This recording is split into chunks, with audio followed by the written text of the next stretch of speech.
آج مجھے بہت ہی خوشی ہوئی جب ایک خاتون نے ہمیں بتایا کہ انہوں نے ایک بتایا ہوا ہمارا جو ہے وہ وظیفہ کیا، تو ان کا کام دوپہر کو انہوں نے وظیفہ کیا، رات کو کام ہو گیا۔ سبحان اللہ و بحمدہ، سبحان اللہ العظیم۔ اب یہ انہوں نے کتنا ان کا توکل تھا، انہوں نے کیا۔ یقین کریں کہ بڑی بات ہے کہ ان کے بچے کے پیپر نہیں بن رہے تھے اور وہ یورپ کنٹری میں ہے، تو بڑی وہ پریشان اور بہت انہوں نے وظائف کیے، لیکن ایک وظیفہ انہوں نے شروع کیا اور اللہ رب العزت نے قبول کر لیا۔ لوگ کہتے ہیں ہمارے وظیفے قبول نہیں ہوتے۔ مجھے یہ سمجھ نہیں آتی کہ جو یہ کہتے ہیں وظیفے قبول نہیں ہوتے، کیا مطلب یہ ہے کہ کیا بٹن لگا ہوتا ہے وظیفے کے اندر کہ سوئچ آپ دبائیں گے تو آن ہو جائے گا؟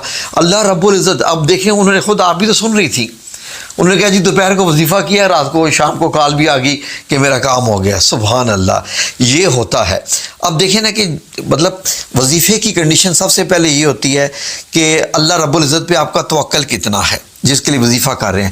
اگر آپ کسی کے بتائے ہوئے خالی الفاظ دہرا رہے ہیں اور آپ صرف یہ چیک کر رہے ہیں کہ چلیں جی اس نے یہ لفظ بولے تھے، میں بھی یہ لفظ بول لوں شاید میرا بھی کام ہو جائے، ایسا ہو ہی نہیں سکتا اور ایسا کبھی ہوتا بھی نہیں ہے۔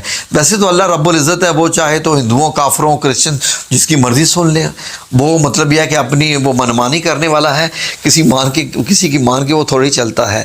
اللہ رب العزت کا نظام اپنا ہے قبول کرنے کا۔ تو اتنا آسان انہوں نے عمل کیا، دوپہر کو کیا اور رات کو ان کو کال آ گئی، اور ماشاءاللہ جناب کہ اتنی بڑی خوشخبری ان کو مل گئی۔ اب وہ میرا شکریہ ادا کر رہے ہیں، میرے کہاں سے شکریہ، میں نے کیا کیا ہے؟ میں ان میں سے نہیں ہوں جو لوگ کہتے ہیں جی کہ میری گارنٹی ہے، میری گارنٹی ہے، وظیفہ کرو آپ کا قبول ہو جائے گا، نہ ہوا تو میری گارنٹی ہے۔ کیوں بھائی؟ کہ اللہ رب العزت نے تم لوگوں کو نائب لگایا ہوا ہے دنیا میں کہ تم لوگ اپنی گارنٹی دے رہے ہو، کسی کی کوئی گارنٹی نہیں ہوتی۔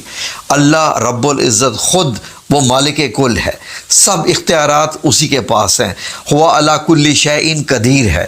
تو یہ بات کہاں سے آگی کہ لوگ گارنٹی دیتے ہیں؟ البتہ یہ ہے کہ الفاظ کے چناؤ بہترین ہونا چاہیے، اور اس کے بعد یہ ہے کہ وظیفہ دینے والے کی نیت کیسی ہے، اس کا اللہ رب العزت کے ساتھ کیا معاملہ ہے، اور جو وظیفہ کرنے والا ہے اس کا توکل کتنا ہے۔ اب وہی وظیفہ ساری دنیا کرتی ہے، ان کے نہیں قبول ہوتے۔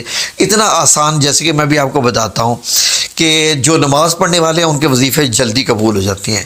جو نماز 5 وقت کی پڑھتا ہے وہ ہر نماز کے بعد 21 بار یہ کلمات دہرا دے جو میں بتانے لگا ہوں، 21 بار ہر نماز کے بعد، تو اس کا زیادہ اثر ہے۔ اور باقی اگر کوئی ایسا اس کو وظیفہ کرنا چاہتا ہے تو وہ اول آخر درود پاک 3 بار درود پاک اور 313 بار پڑھ لیں، یعنی 3 تسبیحیں پڑھنی ہیں، 13 اوپر پڑھنا ہے۔ تو کلمات بھی اتنے آسان ہیں، بولتے ہوئے بھی مزہ آتا ہے۔ کلمات دیکھیے، سنیے کتنے خوبصورت ہیں۔ اول آخر آپ نے درود پاک پڑھا تو آپ نے یہ پڑھنا ہے، یا مسبب الاسباب۔